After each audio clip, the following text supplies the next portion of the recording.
Hey everyone, welcome to another edition of the Dog and Dog Show, episode 11. A little bit different setup right now. Me and Anthony are both at our own respective places, getting a I recording have in. COVID. Yeah, we got a couple stuff going on, so we figured we got to put something out here. It's been a little bit of time, so figured we'll touch base, talk about some cool stuff, especially because we've had a great string of UFC fight cards on. I feel like this year, especially, has had some great fight night ESPN Plus cards, dude. Like off the top of my head, we've had bangers, almost at least like 3 or 4 good fights, almost on a lot of these UFC fight night cards. So we'll touch upon a little bit of Ian Gary, Prates, Sandhagen versus Figgy, and then of course we just finished up this weekend UFC 315. Mohammed Bilal versus Della Melodia. Before we started on all that, did we ever did we do a podcast since the 247 fights? Or was the last one we did? No, we have not. Right, No, we dude. have not. So No. I go to remember that guy jumped the cage and got in? The meth guy. Yeah, dude, Yeah, he yeah, was like 100%. standing like right behind me. So I saw like all that happen and it was super crazy. Dude, that athleticism is Yeah, insane. dude. Like the way he did it without getting caught and without hurting himself. Yeah, he was Unreal. yelling some wild shit. He was like trying to piss other dude's family off. Like it was crazy. Later turns out he was like on something, I'm pretty sure. So it made sense. It adds up. But yeah, that was crazy. And then the Drew Landfield knockout was crazy. That was pretty scary actually. Bronco had a good win. 100%. Because it's like the awkward thing about that fight, though, Anthony, was Drew was just not like protecting himself on those head kicks. He was just like eating them, eating them, eating them. And then when it happened, I was Yeah. like, dude, because like you said, like it was like a scary type, like head, like eyes behind your head. Yeah, I wish yeah, definitely like glad to see him get up and stuff. That was crazy. Um, He's a good guy. yeah. Like, dude, he fights hard. Yeah. You can't, dude, he's a grabber. Yeah. Respect And then that. all the stout guys won. TJ, Bronco. Yeah, we just had a good night. It was super dope. Those two, oh So yeah, dude, Bronco with that anaconda, man. I mean, like, yeah, dude, he's a fucking monster. yeah, it was sick. It's a good night for stout for sure. We were 3-0. Oh yeah, and then actually that brings us to this week. We have two guys on American Fight Promotion. They're like I think predominantly they're a newer one, like just starting not just, but their promotion has been like on our radar this year. They've had a couple cards. Kevin is fighting, Yeah, and then Dog is yeah, Kevin fighting. and Those two Davlo. guys are doing. Yeah, dude, it'll be nice if the guy actually shows up for Dov. Until they actually fight, I don't know what's gonna happen just because that dude's a scary motherfucker. Yeah, I wouldn't want to fight him as a no, but I'm excited to see him and Kevin. Dude. Kevin's been working on a lot of stuff. Yeah, it'll be sweet to see him back in the cage and like he had a good performance. Like not everything works out in your favor, but I think he'll have another good yeah, I am one. excited for those guys this weekend. I will be out there, but I'll be watching. So, good luck to them, and I'll probably see them like at Bridgeville or something cutting weight Thursday because I'm pretty sure I'll be there. But Yeah, and especially because like right now with the new move, the strip still does not have the sauna, even though training at the gym does feel like a sauna with no AC. yeah, No actual sauna there. So Bridgeville, I think, is like the closest one to us, most likely. yeah, I was Maybe cool. actually, I don't know. I haven't even been to the Monroeville new location. Is there a sauna in there yet? No, Have you been I there, was just Anthony? there today. There's not one in there yet. I don't know if there So will yeah, be. it's I don't Bridgeville. know. Yeah, I have no idea. So I guess it would be Bridgeville or Silly, and Silly is kind of like too Yeah. far. Um, Yeah, no. So no, that's pretty much what we have going on this week for the team. Uh what's been interesting actually, for me, I kind of want to touch upon it, is we've been training a lot. We've had a kick vlog training session right after Luke the Chef seminar that happened a couple weeks ago. Maybe actually more like a month ago now in April. So we've been doing a lot of kick heavy stuff, Anthony. Mhm. And you know what's interesting is with kicks, I am realizing we all kind of suck and we do less than we think we do. So we've been practicing a lot of like a feint series type thing to be like, yo, we throw a kick and then we can kind of add different looks to it to kind of disguise the kick. And it's interesting with like feinting, how we think we're like, I'm doing like verbal feints, I'm like yelling, whatever. And then it's like certain movements aren't just there yet. So it's like an interesting like self-evaluation because we've been recording ourselves every couple weeks. And this is the first time for me. I'm not a big recorder by any means. I don't know. I just don't like watching my phone stuff back. It's just like a mental block I have to get over, but it is a mental Mhm. block that makes it like hard to like pinpoint stuff. But like now that I'm doing it, I'm starting to realize there's a lot of holes that you can kind of plug in. And it's just interesting because like I thought I would feint pretty decently, but my feints are actually just more like tells where I'm like obviously gonna quick or You not like a gonna big, kick. big wind up? And not even like a big wind up. It's just like Tim Bailey for our sparring sessions out just this past Saturday. He was like, "Yo, Jesse, I just know like when you're gonna kick." And I was like, "God damn it!" I don't know if it's like, it's just like, and then it's just self evaluation that you gotta like figure out like what am I doing? Make sure that you're like close to the mic because it's like cutting out. I can like hear it cutting out on my end. Okay, yep, Uh, yeah, I mean, recording yourself's always good because you can like legitimately like see how you are like looking in reality and then compare it to like what you want to look like, so you can like kind of really nitpick things like that. yeah.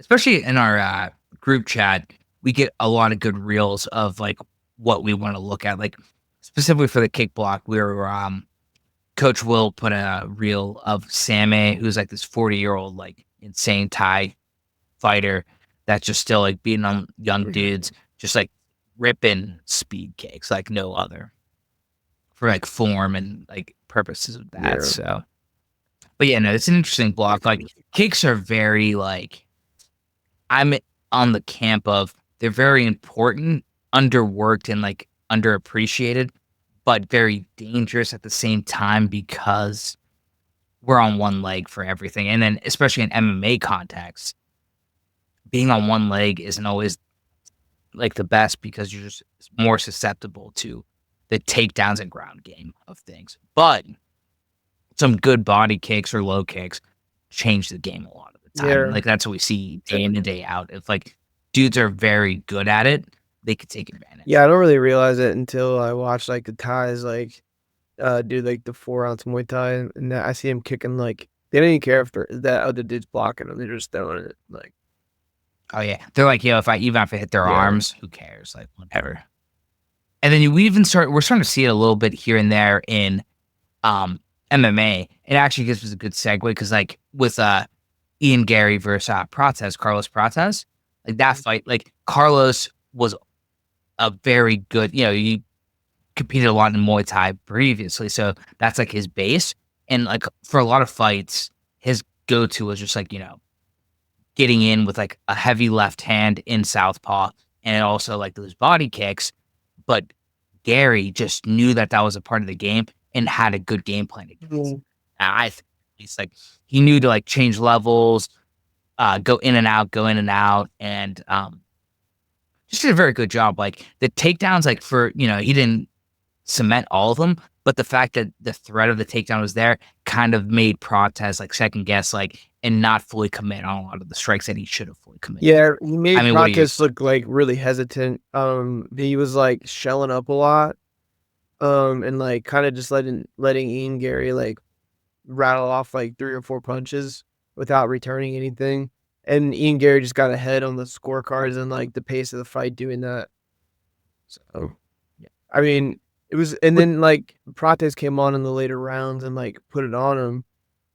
Maybe he was, yeah, 4 and 5 are fun yeah, fight, like fun rounds. maybe For it sure, was yeah. because of like it just took Prates that long to like get a read on him because like Ian Gary was like doing really well with like his footwork and like You know, that stuff's hard to figure out like in real time. So it might have just taken them a couple minutes. Dude, I think you and Gary played the best game plan you could. Like he did it and played it to T, footwork, changing the levels, making him overthink, and did it very And he was throwing a lot of high kicks too. I saw he was like really making sure that Prates like didn't know what couldn't throw the left going. hand. Like he was blocking, like he had to block and then can't return as fast. So no, that was like he knew and then can't return. Prates loves that left hand in open stance, which it is right there. So force him to like, you don't have time to return fire. But what I am interested in, because I'm on this mindset that Prates will come back stronger.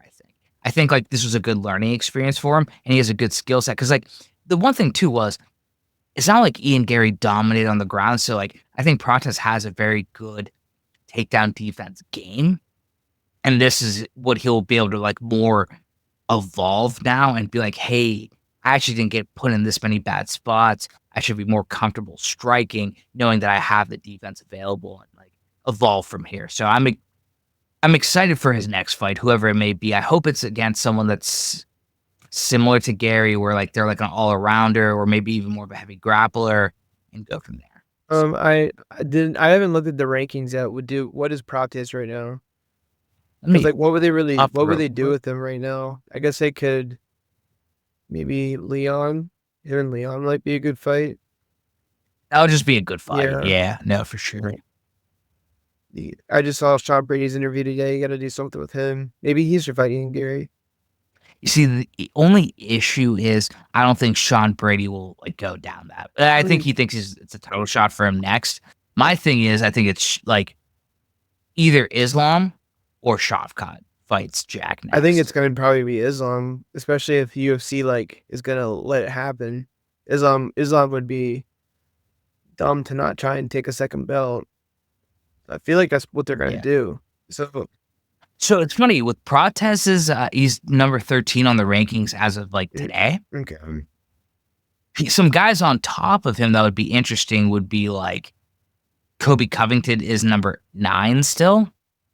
I don't think they give him Stephen Thompson because that's like throwing Stephen Thompson to the. I mean, the UFC's like, done before, dude. Yeah. So that's a possibility. Also, if Prates fights down, just because he's newer. Michael Page, MVP, is number 15 on the rankings. That might not. I don't know if Prates will like accept that, but that's there. What about Kevin Holland? But right now, Kevin Holland. Holland is not in the top 15 in Does he have a fight right now? Because that would be a pretty good fight.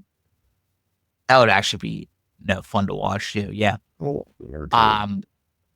yeah. There's nothing there. And then, because Holland's not even top 15 in middleweight either. So, like, he's just not in the rankings right now. He just beat Gunnar Nelson. Yeah. I don't think Gunnar was in the rankings either. So, I think that it's tough. But, yeah, no. Dude, that fight was fun to watch. It was a very good, like, analyzation, I think, like, of like how an MMA fight should be, like knowing this what your game plan is and attack it. I'm a little bit personally sad because I was hoping Prates wins. I love the fighting nerds. I think they're like making things pretty interesting with the fight game with added data scientists, just because that's the new like hot girl on the block kind of thing with like MLB, dude. They're the first to do the data science, but NFL's doing it, NHL, NBA, like everyone's like kind of like using like, hey, things happen for a reason and let's just analyze to see if we can find trends. And I kind of agree. I think like it's harder with MMA because it's one-on-one and there's no styles are so different between each and every fighter. No one fighter is the same. So it's hard to get the trends like relative to like normal sports. Word. But I like the idea of like attacking it and seeing what works. Yeah, I thought it was super cool when I saw a video of those guys like breaking down the fights for him, like when they were talking about how Bobby Green would do like a certain like movement and then that was what triggered him to like spin. So that was pretty cool. And I think that's where the data scientist keys will work in MMA. Having a bunch of dudes watch film to figure out tendencies of your opponent. Like, there's not going to be like an actual like analytics behind it, but I think that's a good way to have someone analyze the film. Yeah. And I think that's a cool idea because, like, I mean, Anthony, I know you've mentioned it multiple times. You are a big fan of film, but how much time do you have in the day to watch the film and analyze Right. it correctly? So it's nice to like push that to someone else and then give you the notes, and then you know what you need to do, and you can go into a training camp being like, oh, this guy kind of shuffles to the left whenever he feels like he's in danger. Oh, I know that spinning kick is a good counter to that kind of thing. Like, just like how roofing. Like having like an extra coach kind of. Oh, dude, 100%. And it's nice because that coach is just literally just giving you actual information in the sense of like, yo, this is what I watched. This is what's shown. That's it. It's like black and white. It's not like, oh, very theoretical. Because sometimes with theory, like I love theory because like we always want to be right, but theory sometimes doesn't always manifest in the actual fight game. Yeah, like being given data is like invaluable. Oh, 100%. And the best part is you didn't waste your own time doing it. So you can focus on like whatever you need to do to train. So, yeah. No, that's what I said. It's a cool idea and I like it. I'm hoping they succeed. It's also cool that I think the Fighting Nerds, I don't know when it's going to open or what the details are. I did see they are opening up a gym in New Hampshire. So that'll be nice to be in the States for them. Because I'll be like, yeah. I heard it was during the Prates Gary fight. That's the plan. I don't know if that's like an affiliate or if they're actually going to move there or what. I don't know what it is. I think Brazilians love the Northeast, which is weird because the weather's not there. But like, Glover Teixeira has a gym up in the Northeast. Like Pereira trains up there. They're must like the snow. I forgot the training. Yeah, but because I was gonna say it's the exact opposite of Brazil. It's not like great weather, but maybe it's cheap or whatever it is. So that'll be exciting because if the Fighting Nerds come up there, I'd love to go up there and train. Yeah, I would do that. That'd be sweet. Coach. Oh, dude, because like that coach has to like, and then even I'm gonna mispronounce his name. The original Fighting Nerd for the middleweight. Carlo Barala or Barala. He's like an actual like nerd, like I am. Like with like he's a chemist and like he was like a tutor for things. Like I love to pick his brain about like what he thinks about the fight game in the sense of like how to do it better. Yeah, picking someone's brain that's not smart, like a superpower. Do 100%. I think that's the superpower. No one gives him enough credit for it. But your buddy in Arizona, Tim Welsh, I think he is like an actual like underrated genius of like the fight game where like he knows how to analyze game plan and everything. And that's no disrespect to anyone else like that he like of his fighters. I think people don't give him enough credit that he's. Yeah, he definitely like dives in and like he makes like his mind be like fully there all the like I don't know, it's like hard to explain, but like you can tell he like cares, Yep. And he knows like, he thinks about options. Like when you hear him analyze fights and you hear him like analyze for like his own fighters, especially like O'Malley, he's like, these are like what we think the opponents can and can't do, and this is how we're gonna game plan against it. And not everyone does that. So, and then dude, so after that Gary Prates fight night, literally the week after, we had this other banger of a card, another like I think underrated bantamweight fighter that like people don't talk enough about. Cory Sandhagen versus Deiveson Figueiredo. Dude, I was watching that I was actually watching on the airplane. Yeah. Oh yeah, because you're on your way back or going to Florida. I can't remember which one it was. I was on my way back from Florida, like flying through like some thunderstorms. I was just sitting there like watching the fights. I saw D-Rod knock out Ponzinibbio. I saw DeRitter knock out Bo on the plane, and then I was like walking through the airport watching Cory Sandhagen. No, so guess touching upon it, dude. RDR versus Bo. That fight, like one thing I want to mention is RDR did show that like what is low hanging fruit is the clinch game. Like, dude, knees getting up in there, like they're both like grapplers or at least RDR is like an all arounder minimum. Like of course Bo is all American. one of the best wrestlers of all time. But what makes this fight interesting is I think the average fan that's like talking shit on Bo and like all that stuff doesn't understand how good RDR was just because he was from another promotion. Yeah. The dude only lost twice, and he lost to like this big ass Russian guy that somehow made middleweight. And it amazed me every time he made it. And he was like, that dude was like a 2-3 time. He actually held 3 titles, I think, for one at one point. 3 like simultaneous. It was like middleweight, light heavyweight, and heavy. Like, how the fuck are you like you are fighting at heavyweight and then making middleweight? Yeah, dude. I don't know. I don't know. Derek and like did it too somehow. Yeah. So like, yeah, like RDR is just very underrated. So like he's lower on the rankings, but I think he's gonna shoot up. I would honestly like for him, dude. Like I'm glad that he's fighting Whitaker, and then I think this next fight, like I feel bad for Whitaker. I don't think Whitaker should have taken it because I think like Yeah, kind of like what's RDR is that match. Yeah, what was it in for Whitaker? I don't know, but this is gonna be sick for RDR because I think this sets him up for a whatever happens with Duplessis, and I guess is it Khamzat like the next up or like that's what we're thinking? Dana said that that's what they're gonna do. It's gonna be this year, but they're still gonna win. So after that happens, I think RDR positions himself potentially to fight the winner. Yeah, that could definitely happen. Because looking at the rankings, like with middleweight, it's Amaev, Sean Strickland, Khamzat, Izzy, Whitaker, Barallo. Honestly, actually, I don't think RDR does it or Barallo does it, but like, say everything happens where RDR beats Whitaker, like I'm thinking he will. Barallo versus him would be fun. For me, it's just seeing the fighting nerds and like the winner of that fights the winner of Khamzat and Duplessis. I'm about to put Carl Barallo's highlights on real quick. Oh yeah, dude, he's just fun to watch. I like all these fighting nerds, guys. Have you? I watched the old fight of Ruffy's, like when he was like on the regional scene. It was a crazy fight, dude. Dude, what is interesting is going to be like, so say we're like 90% certain because Bilal lost. Islam's moving up to welter. Do you think he just stays welter, or do you think he defends both eventually? I think he probably just stays at welterweight. He probably just doesn't want to cut the weight anymore because he was like as big as Habib. Yeah. Well, no. So what makes it interesting is that division opens up wildly, I think, now. Like and basically it's mostly I think Rufy, I think can kind of sneak his way up. Yeah, dude, because a lot of those guys are just like older towards the top.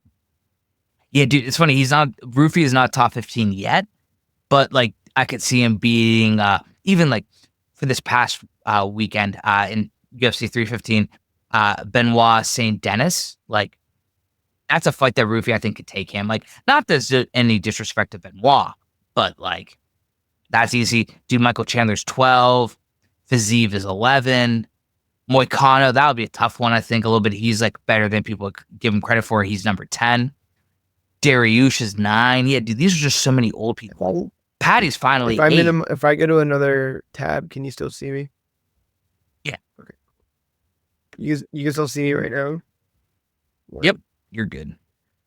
Yeah, because like right now, lightweight is broken down. Islam, Sarukian, Oliveira, Gagey, Holloway, Poirier, Hooker, Gamrot, Patty, Dariush, and Moicano. That's top 10. Of those, dude, like, Poirier's gonna fall out because he's retiring, so he's out. Gagey's old, Holloway's old. Like, there's like low hanging fruit. I think that like some good like dudes can come up. What would what would happen with Max if he beats Dustin? Like, what would he be up for a title shot? I think they have to give like so. Hypothetically, like, say Oliveira loses to, because I'm guessing is what happens is Islam will fight for 170, and then Topuria will fight Oliveira for the 155 belt. Say Topuria wins, might as well just make a rematch between Holloway and him for 155. If Holloway beats Poirier. It makes sense. Because, I mean, Holloway beat Gagey.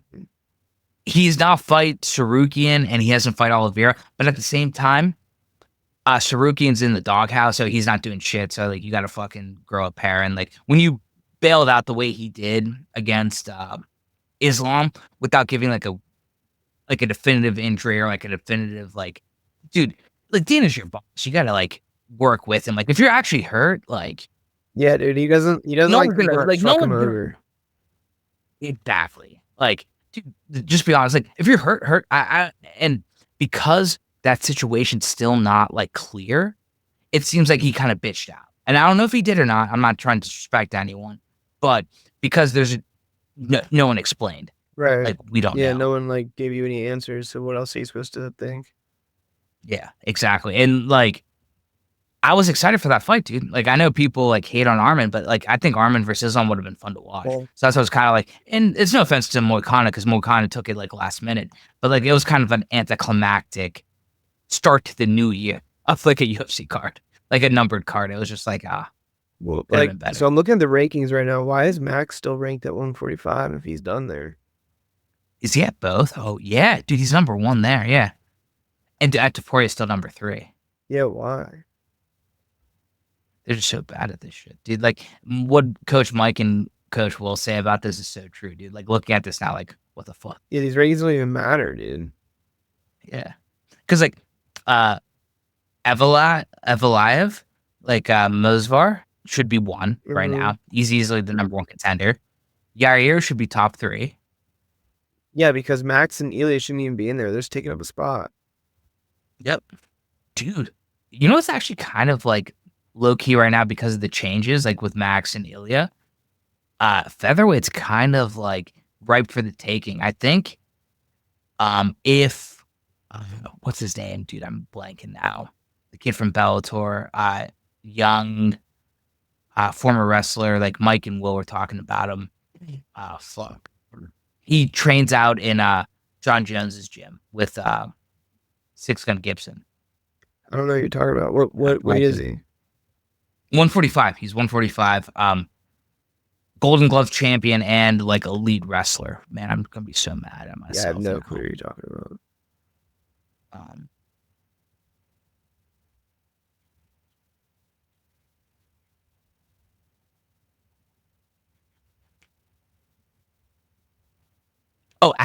Pico. Oh yeah, he's supposed to be coming in the UFC. Yeah. He signed. We don't know what his next fight is. Maybe it is. I don't know. But yeah, no, it's right for the taking. I think featherweight for him. Dude, I want to see some new blood in at 125. That one's tough, dude. They even tried. Like, they brought what's his name after the fight of versus Pantoja. They put a Kai Asakura at number 15. Like, dog, come on, dude. The disrespect. Like, they couldn't do anything else. Yeah, they got Brandon, but, like, they're trying. Brandon Moreno 1 and 2, and then Kai. I think, I don't know if they announced another fight for Pantoja, but I guess it's gotta be Kai Kara France, right? I don't think they fought yet, and that's the only one. That'll be an exciting fight at least, because, like, one thing about Kara France is he dies on his shield. Like, he goes out and fights. Like, you know, either like he knocks him out or he what about gets. What about Manel Cobb? That'll be a fun one to watch, dude. Cobb, that's fine. You know what?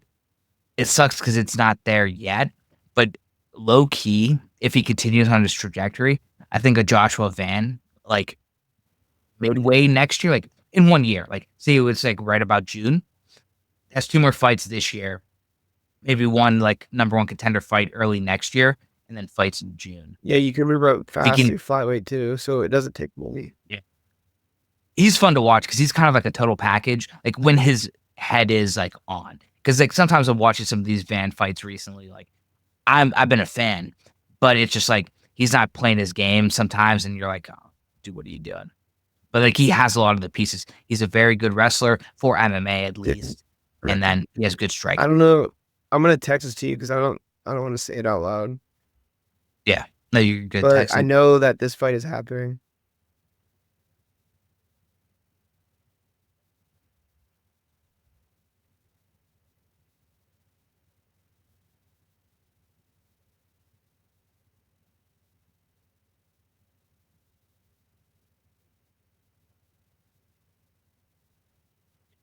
It's interesting too, though. Oh, that's an interesting one because that other dude has a big mouth. With saying like he should fight Sandhagen, like talking noise on Sandhagen. But Yeah. like, I think Sandhagen gets like the winner of O'Malley and Oh yeah, he has to be. He has Merab. to be. Because like one thing is like, and I respect Ramadan happened like a couple months ago or whatever. But like, what is Umar doing? Like, why aren't you Dude, like what if in any the conversation winner with? of the fight I just sent you fights Umar? That'd be fun because you know who's about it. It's that one guy that else hates us, Sandhagen. Loves, dude.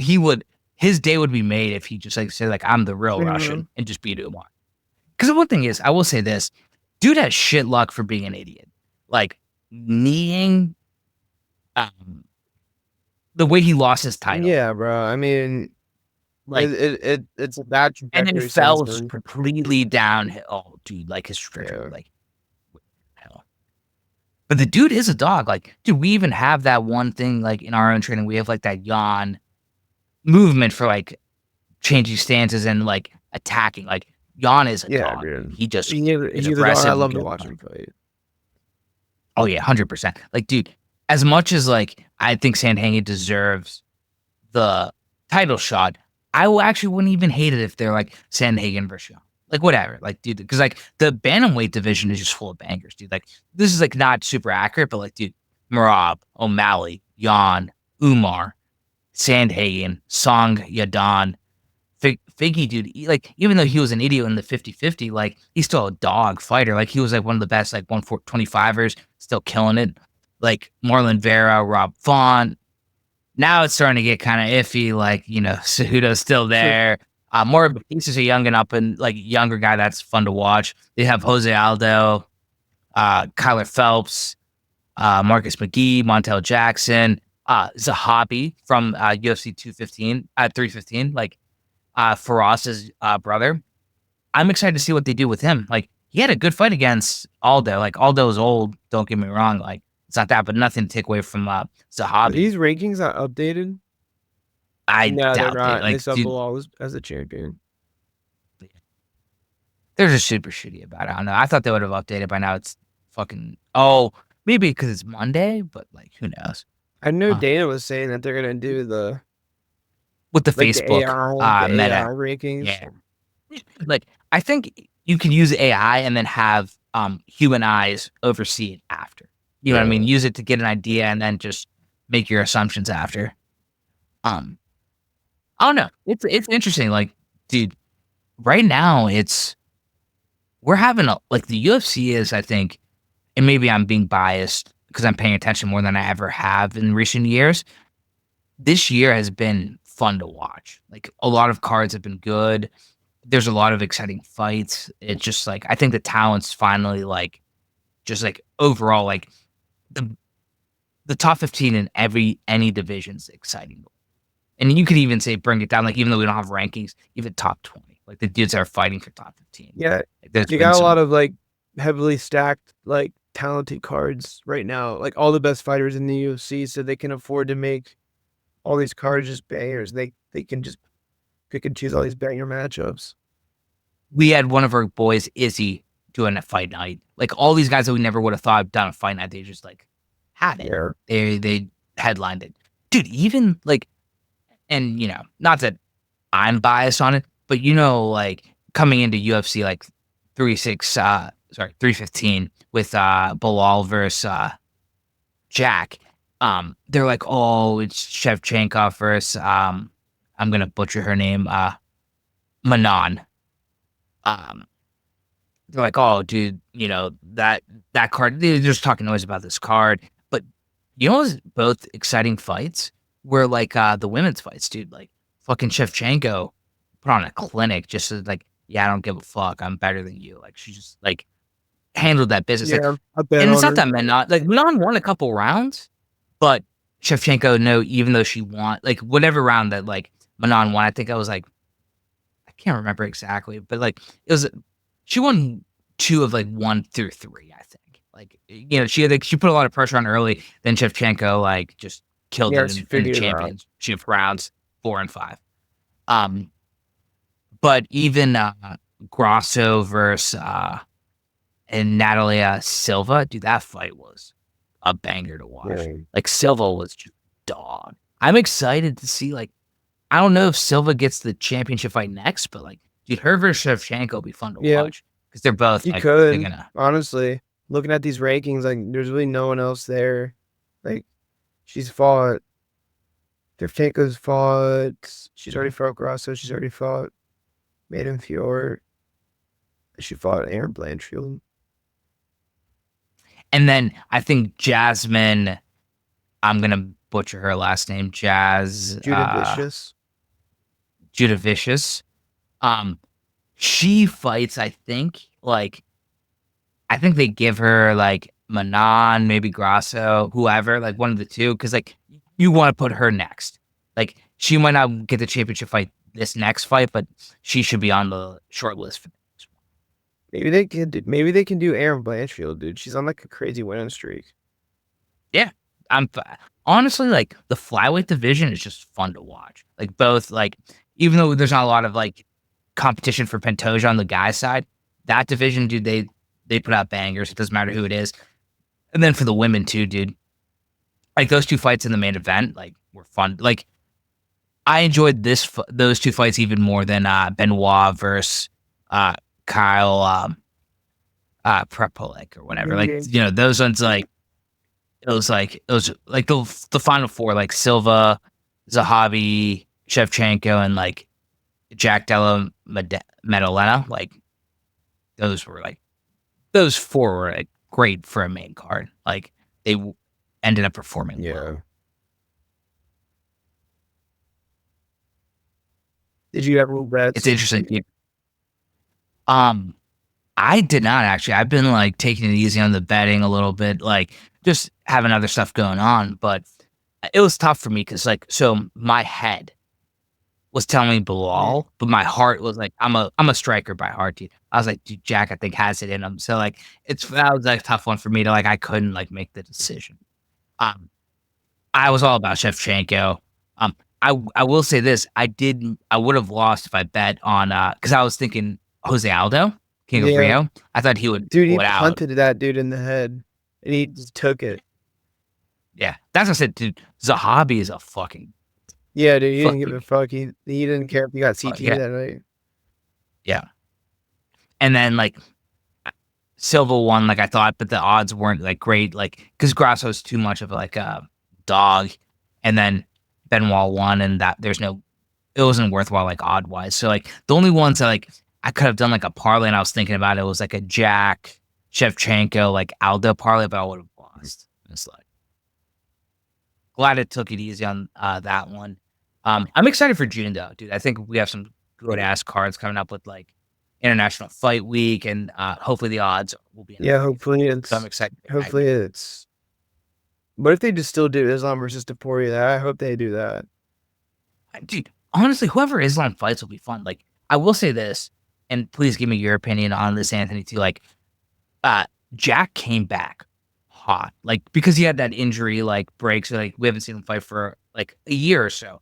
He just, dude, his forward pressure, moving his head, just, like, I want to say stumped Bilal. Like, that's the best way to say it. Like, Bilal's aggressive pressure, just, he couldn't get those takedowns and, like, switch up the game.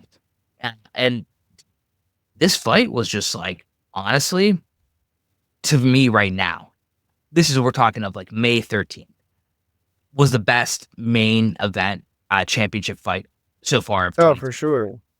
Yeah. I think I think Bilal, like, I don't know, like Ariel kind of said today, he didn't really like fight like not the way he usually fights. Like there's been times where he didn't shoot a single takedown in a fight, like when he beat Sean Brady. So like people saying they didn't shoot it enough, it's like, I don't know, dude. I enjoyed watching the fight. Like I thought it was a fire fight to watch. I thought he was doing well on the feet. It just looked like Jack looked like a little cleaner, you know? Like his just boxing looked better. And what it may have been a little bit too is and I'm not sure, this is just my speculation of watching the fight. I think when Jack hit him a couple times, Bilal respected his power more than Jack respected Bilal's power. Yeah. And you could tell in those exchanges where like Jack was like, because it's not like Jack didn't get hit with his head movement, but he was like, yo, even if I get like touched, I'm okay doing it that way. And Bilal was more like in and out, like not like he didn't want to like, not that head movement's his game, but he was just like, when he would strike, but he wouldn't stay for those firefights. And, it's tough. Yeah. I think that, and that's like kind of like, I think, in my opinion, what happened over time. Like, Bilal was just like, yeah, dude, Jack has some hands on him. And then, like, I just don't want to get clipped by it. And then that changes the fight game, especially in the later rounds. What do you think of the card from this next weekend coming up? I'm looking at some of the lines right now. Oh, one last thing I want to say, though, is it is interesting with Bilal. I think if Bilal fought like he did rounds 4 and 5, rounds 1 through 3, it would have been an interesting fight. Because I don't know if you noticed, like, he turned it up. Yeah. I don't know, like, what woke him up. Like, Bilal rounds 4 and 5 was like, oh shit, he might be able to get his first finish. Oh yeah, dude. I thought he might. Yeah. I thought he might. I thought he was like, yeah, the way he was putting on the pressure. And he was like saying all play, like he was gonna finish. I was like, oh shit, maybe this for real. Yeah. Dude, I'm excited for him to come back, dude. He has such a good head on his shoulders. He'll come back, fight whoever they're like give him. I'm assuming they'll give him like. Dude, I mean, does that fight deserve an immediate rematch? Like, I mean, I'm not a Bilal I wouldn't mind it. fan, It all depends. It all depends on what they do with his. Because one thing is though, I will say this: I was surprised. Dana gave Bilal a lot of props. Yeah, they should have. Like in all the like, yeah, as he should have. No, but dude, we're talking about the same guy that sometimes doesn't give props, like when they're reserved for something. Yeah. Like so sometimes there's like that thing that like if you're not on Dana's like corner, he doesn't give a fuck. Yeah, Dana's I mean, the biggest example is like Mighty Mouse to me. So like Mighty Mouse got the shit into the stick of his for a lot of times. Michael Morales is a -800 favorite, dude. That's crazy. Yep. No, so for this card, like I'm excited for the fight. I don't know. I'm not going to bet on it because the odds are just so bad. Like with like him being -800, but Morales versus Gilbert Burns is going to be a bang. I think that's a great ass fucking like a great ass fuck fight night fight. Like, oh yeah, I mean Gilbert Burns may get ass fucked. Let's be honest. But like, and then also, dude, Bilardo is a -500, maybe a little bit less, favorite over Paul Craig. Well, and that sucks because I would love to bet on Bilardo, but I'm not doing -5. Where do you see that? This is just on ESPN right now, so I don't know if what it's saying on DraftKings or FanDuel. They're always a little bit off. But you know what's an exciting fight to watch? Lightweight fight of Sodik Yusuf versus Marion Santos. So Sodik, he's from Maryland. Yeah, no, I was gonna say one of the dudes that trained. Remember Lucas's old gym Immortals with what's his name? The Muay Thai dude. He's a fucking baller. He trained.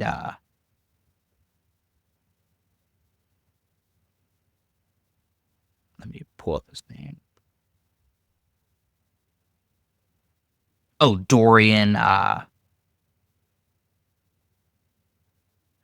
Dorian Price. He was like Matt Brown's like head striking coach. Like when Matt Brown was in the UFC, he had some highlights up of visiting Sodik's gym and then just watching like Sodik and like his head coach and all them. Like, dude, it's like even though he is a dog, my plus 110, I think I would put money on that dog.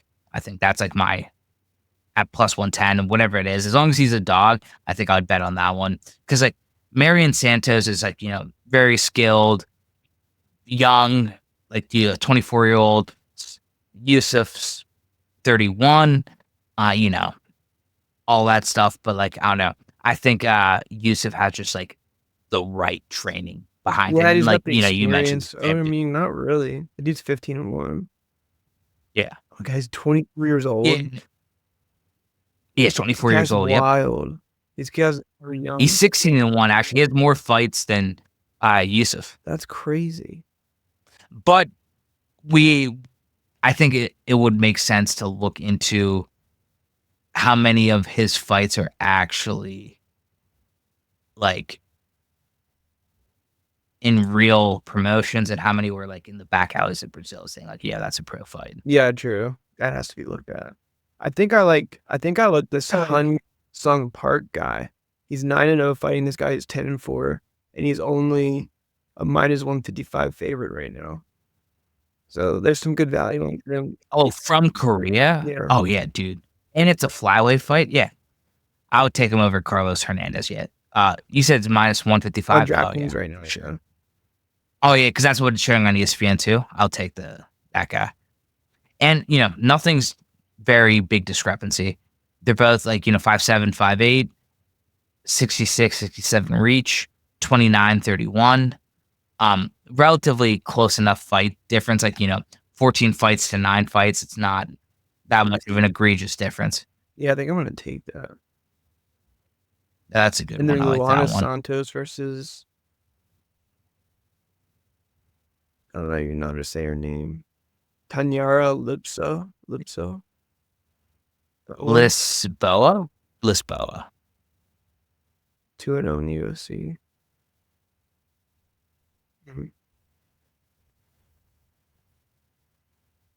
And I'm excited for this Hoon Sung Park fight. Like, dude, flyweight, and then this undefeated dude from Korea. Definitely gonna like tune in, especially because that's like early. Yeah.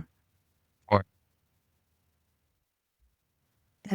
Yeah, I think I'm just gonna bet that, to be honest. no, that's a good one. It sucks because like the main card just has a lot of like mismatch, like not mismatches, but just like Yeah. there's not great odds in a lot of the cards. Like, what's wild is this dude I'm going to mispronounce from Uzbekistan. Neural Sultan Ruzboev. 35, 9, and 2, and he's only 31 years old. That's crazy. Almost 50 fights. Yeah. Pro That's fights, wild. dog. He's fighting a guy that's also not too shabby. 33 years old, 16 and 6. Like, dude, Dustin Stoltzfus. Yeah, I've seen him before. Damn, dude, what? Oh, holy shit, dude. The Uzbeki guy is 6'5" at middleweight, too. That's crazy. And Dustin's only 6 foot. Like, dude, it is like finding the reach though, only an inch difference. Even though it's 5-inch like height difference. I'm throwing him in the parlay, dog. Yeah, this card's gonna be fun to watch. Like, I think you have to pick and choose the right bets. Like, I think like I'm going to do Soda, like we were talking about. I like him. I actually like Thiago Moses versus Jared Gordon. I actually like Moses over Gordon. Let me take a look. It's like a pick 'em right now. I don't know what it is on DraftKings, but it's like -15 for Moses, -105 for Find it Jared right. Oh, here we go. Why do you like Moses over Jared Gordon? I just think like he's younger, like similar like experience level. I just think he just pulls it out. If I'm being honest, I think in that sense, like he has the reach advantage. They're both ortho. I think age catches up to everyone. I think for like a pick'em for a 6-year difference and the reach advantage, like I think odds are worth it. Like, not that I'm saying Jared Gordon doesn't beat this guy enough, but like as a pick'em, might as well take the odds. Like, that's the difference. Like, I'm not saying Moses will win every single fight versus Gordon, but like you gotta take a risk sometimes. We're gambling. We're not like there's no sure things, and I like the upper rad. And you were saying you like Santos versus Lisboa. You like think Santos, so, but I don't like know much Lisboa? about them, so I'm not like confident to bet on them. But I probably There's a would. huge age discrepancy. Yeah, though. but I would. It's I wild. would They're bet on both Brazilian. Santos for sure. But she just lost her last fight. I don't know. Do we know anything about this Yadier Deville or Val? He's from Cuba. He's not 8-0 versus Connor Matthews. Yeah, I don't know anything about him, but he's a big favorite, so I wouldn't bet on him anyway. Like, who's the big favorite? Oh yeah, dude, yeah. Fuck, dude. I forgot Connor lost the last two.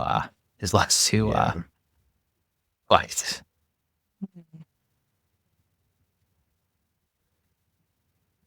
This card's gonna be a good one, like for a fight night. And then I guess looking forward to things. What about your pass out, bro? Yeah, dude. Yeah, I guess I'm gonna do that bet. Hold on a minute. Yeah, no, you should. And then actually speaking of it, I guess we'll get more clarity on the UFC flyweight division, Anthony, because May 31st, like Memorial Day weekend, or like the weekend after, I can't remember. It is Blanchfield versus Barber. Oh, okay. Fire. Yeah, Macy. Yeah, and then Gamrod's versus Klein. Bruno Lopez versus Dustin Jacoby. Zachary Reese versus Dusko Tudorovic. Yeah, there's not a lot of well-known people on this card, but we'll see how it is. But anyways, leading up to it, I think like the next big card about less than a month away is going to be our boys Merab versus O'Malley too. Like that card's going to be a banger. Like first week of Yeah, that was great. like looking forward. And it's funny, it's in Merab's backyard. Like, how poetic would it be if he lost in his own backyard? Like New Jersey. That'd be wild, but O'Malley's a big dog right now too, plus 230. Yeah. It's interesting because like one thing is like, don't get me wrong, Merab is just like a tank, like a machine, whatever you want to call it. Like he is what it is. But because O'Malley just has the history of being, one touch like KO power, getting odds on a guy like that, dude. This is just the gambling man in me, like, and I think it's worth it at plus 200, like just to like take a swing, like whatever your unit is, take it. But speaking on that card, dude, it's wild. I would never bet, even though I think she's gonna win. Juliana Pena is a plus 400 dog versus Kayla Harrison. Kayla Harrison minus 600. She's a minus 600 favorite. That's wild. Yeah. I would never bet on that fight. Oh yeah, no way in a million years. Because here's the thing, Pena's already proven she can go toe-to-toe. She cleanly beat Amanda Nunes. Like, no question that's the one fight. Like, it wasn't like it was luck or anything like that. She won. Like, she knocked her out, got it. Like, with that, like, potential, like, And my thing is, and maybe you could disagree with me, I think even now, like, if Nunes was to fight like Kayla Harrison, she wins. Yeah, wins. I think she wins. Yeah. So like the fact that Pena has beaten, not that she'll beat her 8 times out of 10, but the fact that you got one, like that counts for something. Yeah, dude. I mean, you don't have to be great one night to be champion. Yeah. Oh, so Holland is on a card. He's on O'Malley's fight. He's the first fight of the main event versus Luke. That's gonna be a fun ass card. That fun ass fight. Dude, if he wins that, he would be ranked. That'd be crazy. Yeah, because Luke is, I think, like 14th or whatever according to the rankings that aren't accurate. And then also, interesting enough, Cheeto Vera is versus Mario Batista. That'll be a fun one too on bantam. Yeah, and they got Usman Buckley the week after that. They got Coolio Roundtree versus Jamal Hill the week after that. Oh, they also have Joshua Van versus Bruno Silva in the prelim final in the O'Malley card. Yeah. So like Van has just been on all these numbered cards as like the head prelim fight or like second prelim fight. Yeah. No, that's all you need, dude. You just need enough reps, get his name out there, and I think like by the end of the year, I think he'll fight Pantoja if Pantoja's still champ, which I think he will be, unless someone like drastically comes up. My thing is, even looking at like PFL 1, all those guys, I don't know anyone that could beat Pantoja right now. Oh, you cut out. Oh no, I said I don't know anyone who could beat Pantoja right now, even from like other promotions, like Bellator, PFL 1. There's no one on the top of my head that I know that's like, yo, this guy is like a killer. Yeah, I think he's like the best 125 right now for sure. Not even close. And the cool thing is, he's very like has. Not that he doesn't have holes in his game, but he is very well rounded. So it's fun to watch. Like he can do like a little bit of it all. But yeah, no, dude. So that is all we have. We're a little bit scattered out with our picks for Burns versus Morales, but that'll be a nice little fun card at Apex this weekend. Just want to shout out our two boys fighting on AFP, American Fight Promotion. You can hit up their Instagrams for more likely than not they'll have a stream, but hit them up, Kevin or Dav, give them some love. We should hopefully go 2-0 this weekend for those boys, and go into I think coming up should have fights announced shortly, like June, July. I know 247 having a big card coming up soon, so that's all we kind of have like on the fight team radar. Do you have anything closing remarks, Anthony? Just training, working. Okay. All right, everyone. Love recording this. Glad to be back. Catch us next week for our next episode. Peace. Peace.